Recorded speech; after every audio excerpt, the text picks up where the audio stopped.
اور rather with in سیک کرنی چاہیے, ادروائز آپ کا کیس تو ویسے ہی فیٹل ہے.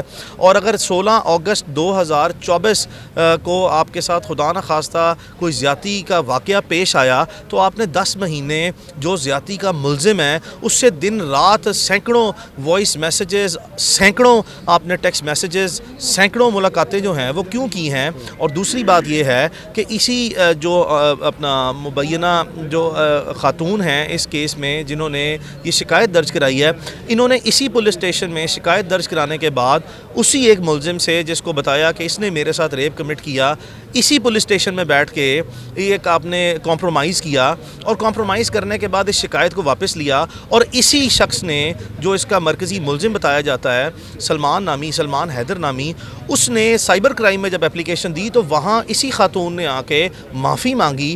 معافی مانگنے کے بعد وہ درخواست اس شخص نے واپس لی. اس شخص کی شکایت یہ تھی کہ یہ مجھے ڈیجیٹل پلیٹ فارمز پہ بلیک میلنگ کر رہی ہے. ان کا معافی نامہ ریکارڈ پہ موجود ہے. دونوں معافی نامے جو ہیں F I A cyber crime کا اور پولیس اسٹیشن نواب ٹاؤن کا جو ان کا راضی نامہ ہے, میں دونوں کو راضی نامہ کمپرومائز کہہ رہا ہوں کہ کمپرومائز یہ ہے کہ بھئی میرا اور تمہارا آپس میں ایک درینہ تعلق ہے جو کہ متعدد سینکڑوں ملاقاتوں پر مشتمل ہے. اس میں اگر میں نے غلط فہمی سے تمہارے خلاف کوئی مس انڈرسٹینڈنگ مجھے ہو گئی ہے فار اینی الٹیریئر موٹیوز, میری مس انڈرسٹینڈنگ بعد میں نے اس کو مس انڈرسٹینڈنگ ڈکلیئر کر دیا تو میں اس کو جو ہے وہ سیٹل کر رہی ہوں. تو یہ کیسا ریپ کا ایلیگیشن ہے کہ آپ 10 مہینے بعد رپورٹ کریں اور بعد ازاں پولیس اسٹیشن میں صلح کریں, پھر ایف آئی اے کے آفس میں جا کے صلح کریں, اور پھر سینکڑوں میسیجز جب میں آپ کے سامنے وائس میسیج یا ٹیکسٹ ٹرانسکرپٹ لے کے آؤں گا تو چیزیں واضح ہو جائیں گی کہ یہ اس طرح کے جو ٹینٹڈ ود میلافائڈیز اور الٹیریئر موٹیوز کے لیے مقدمے درج ہوتے ہیں, that is not the classical case of rapes. تو اس میں بھی ہم نے یہ تمام مقدمات میں جو ہے وہ ان کی بیل کروائی ہے. اچھا میر صاحب یہ بتائیں کہ آپ کے کلائنٹ رجب بٹ پر ایک کے بعد ایک مقدمہ ہو رہا ہے, آپ آؤٹ آف دا کورٹ ان کی بھی کاؤنسلنگ کچھ کرتے ہیں؟ دوسرا مجھے یہ بتائیے گا کہ آپ ہائی پروفائل کیس کر رہے ہیں, 9 مئی کے کیسز, جیل ٹرائل اسلام آباد راولپنڈی میں کیس کر رہے ہیں, اور دوسری طرف آپ سوشل میڈیا کے کیس بھی اب ہینڈل کر رہے ہیں, ان کو ریپرزینٹ کر رہے ہیں. تو یہ کیسے سارا کچھ ایک ایکسٹریم اور ایک سوشل میڈیا کے کیسز مینیج کیسے کرتے ہیں؟ رانا صاحب تھینک یو. بیسکلی 2 آپ کے کوشچن ہیں. پہلی بات یہ کہ یہ انفارچونیٹ ہے کہ رجب علی بٹ جو ہے اس سے میں نے just a few days back, آپ کو پتہ ہے میں کوئی شوقیہ پوڈ کاسٹ بھی کرتا ہوں, تو میں نے کی and I just wanted to see his personality through. Apparently یہ کوئی اتنا نامناسب شخص نہیں ہے. ہاں تھوڑا سا اس کی ایکیڈیمک کاؤنسلنگ جو ہے ایک جنرلی ان اے سینس کہ he should be more responsible. کہتے ہیں more power comes with more responsibility. انسان کے پاس جتنا اختیار زیادہ آتا ہے اس کی ذمہ داری جو ہے وہ اتنی زیادہ بڑھ جاتی ہے. تو اب اس کو رجب علی بٹ کو اس چیز کی جو اس کی جنرل کاؤنسلنگ ہے وہ تو مسلسل جو ہے وہ جاری ہے. اور یہ ایک انفارچونیٹ سچویشن ہے, جیسے یہ ایسا ہی ہے جیسے ایک گاڑی, یہ جو مقدمے ہیں اس کے جو 2 مقدمے ہیں اس میں تو خاص کر یہ ایسے مقدمے ہیں, ایک تو چلیں جو 295 ایک ہے وہ تو he was himself I mean passing some careless remarks جو کہ ارریسپانسبل ہو سکتے ہیں, کیجول ہو سکتے ہیں, کیئرلیس ہو سکتے ہیں, اللیگل نہیں ہو سکتے, بلیسفیمیز نہیں ہو سکتے.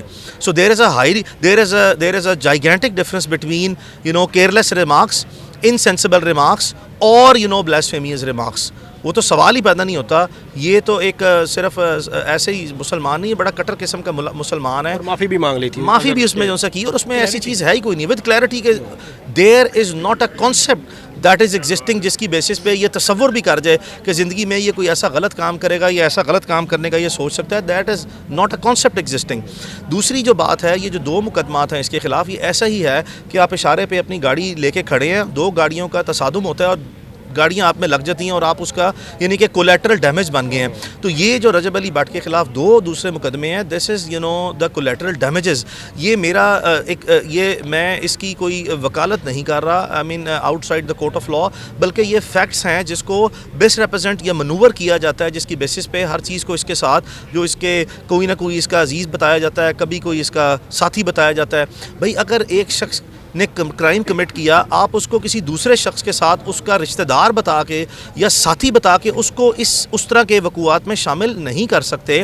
اور تو یہ وہ اس طرح کے انفارچونیٹ سرکمسٹانسز ہیں. بہرحال دونوں باتیں اپنی جگہ پہ.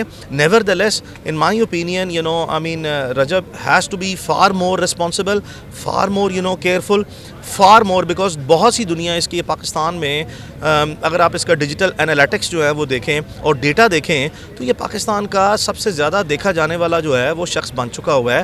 اور ایسے شخص جو ہیں ان کو لوگ as a role model consider کرنا شروع ہوتے ہیں, اور بہت بڑی ذمہ داری ایسے کردار جن کے اوپر آتی ہے کہ یہ اپنے آپ کو ایز اے رول ماڈل صحیح معنوں میں ثابت کریں, کیجولی جو ہے وہ اپنے آپ کو اس طرح پریزنٹ پبلک کے سامنے مت کریں. بس آخری کوشچن وہی کہ آپ مینیج کیسے کرتے ہیں, ایک طرف ہائی پروفائل کیسی, دوسری طرف سوشل میڈیا کے کیسی؟ رانا صاحب آپ جانتے ہیں کہ پاکستان بھر میں لاہور سے لے کر کراچی, اسلام آباد سے لے کر ملتان, گجرانوالہ سے لے کر فیصل آباد اور پشاور تک FIA سائبر کرائم کے ملک بھر میں جتنے بھی, چاہے وہ صحافیوں کے خلاف مقدمات ہیں یا چاہے وہ ڈیجیٹل ایکٹیوسٹ کے خلاف مقدمات ہیں, ہم نے سائبر کرائم کے آپ جانتے ہیں سینکڑوں کیسز پورے ملک بھر میں کیے ہیں اور سارے سکسیسفلی کیے ہیں. اب ان حالات میں چونکہ یہ بھی ایک کیس ایسا ہے جو ڈیجیٹل ایکٹیوزم کے طور پر یا سائبر کرائم کے ایکسپرٹیز میں آتا ہے, and we are consider to be some reasonable practitioner of cyber crime, تو جس کی بیسس پہ ایک طرف آپ دیکھتے ہیں کہ ملک کے سب سے حساس کیس بھی جو ہیں وہ کر رہے ہیں, ملک کے سب سے ہائی پروفائل کیسز وہ بھی کر رہے ہیں. تو پھر جب یہ رجب علی جیسے لوگ جو ہیں وہ ہمارے پاس آئیں تو یہ ہماری ذمہ داری ہے کہ ہم ان کو ڈسکریمنیٹ نہیں کر سکتے, ہم نے ان کی بھی اونرشپ ویسے ہی لینی ہے جیسے باقیوں کی لی ہے. ایک جو پروفیشنل پریکٹسنگ بیرسٹر ہیں یا جو لائر ہیں ان کی ایتھکس ان کو الاؤ نہیں کرتی کہ وہ کسی بھی شخص کو جو ہے وہ ان اے ڈسکریمنیٹری مینر جو ہے وہ ٹریٹ کریں, وچ از دا ریزن کہ ہمیں باوجود اس کے کہ اپنے ہائیلی انٹینسیفائڈ اسکیجولس کو بھی سامنے رکھتے ہوئے یہ سارے کیسز بھی ساتھ ساتھ لے کے چلنے ہیں. And we feel very normal about it. ہمارے لیے کیس ہے, کوئی کیس چھوٹا یا بڑا نہیں ہے, وکیل کبھی بڑا نہیں ہوتا, عدالتیں اور قانون جو ہے وہ ہمیشہ بڑا رہتا ہے جس کی ہم پریکٹس کرتے ہیں. کبھی اس کے کیس میں یا کبھی کسی دوسرے فریق کے کیس میں کوشش کرتے ہیں, مشکل کام ہے لیکن مینیج کرنے کے علاوہ ہمارے پاس راستہ کوئی نہیں ہے. Thank you sir.